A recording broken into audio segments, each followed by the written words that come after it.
நம்ம வந்து ஒரு சீன் எடுக்கிறாரு. டே 2 டே 3ல வந்து அப்படியே எக்ஸ்டெண்ட் ஆகுது. டே 2 டே 3ல ஒரு முக்கியமான சீன் ஒன்று எடுக்கிறாரு. இவன் எப்படிப்பட்ட ஒரு ஒஸ்டான ஒரு மனுஷன் இவன் அப்படின்றத ஒரு சீனா எனக்கு வந்து எடுக்கிறாரு. அதான் என்னோட இன்ட்ரடக்ஷன் சீன் அது. நான் போய் நடிச்சது ஃபர்ஸ்ட் சீனா இது இருக்கலாம். ஆனா எனக்கு இன்ட்ரடக்ஷன் வச்சிருந்தாரு ஒரு சீனு. இவன் இந்த இடத்துல அதிகாரங்களை எப்படி மீறக்கூடிய ஒரு மனிதன் இவன். கேள்வி கேட்கறதுக்கு ஆள் இல்லைன்னா எந்த அளவுக்கு கேவலமான செயல்களில் செயல்கூடிய ஒருத்தன்ற ஒரு சீன் வச்சிருப்பாரு. ஸோ அந்த சீனில் வந்து என்னை அறியாமையே ஒரு வில்லன் எனக்குள்ள வரான். அந்த காட்சியை கேட்டவுடனே ஒரு வில்லன் அப்படின்னு நான் வில்லனா மாறுறேன். வில்லனா மாறி கொஞ்சோண்டு ஓவர் ஆக்ட் வருது எனக்குள்ள. அப்படின்னு எக்ஸ்ட்ராவா ஒன்று பண்ணுவோம்.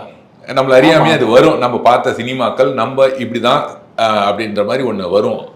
அப்போ அவர் வந்து ஆரியன் அவ்வளோலாம் வேணாம் ஆரியன், சாதாரணமாக வாங்க, சாதாரணமாக பேசுங்க, சாதாரணமாக இருங்க அப்படின்னு சொல்லும்போது ரொம்ப சாதாரணமாக நீங்களாவே இருங்க அப்படின்னும் போது ஓ சரி பண்ணி பார்ப்போம் அப்படின்னு நம்ம பண்ணும்போது அது ரொம்ப டிஃப்ரெண்ட்டாக இருக்கு.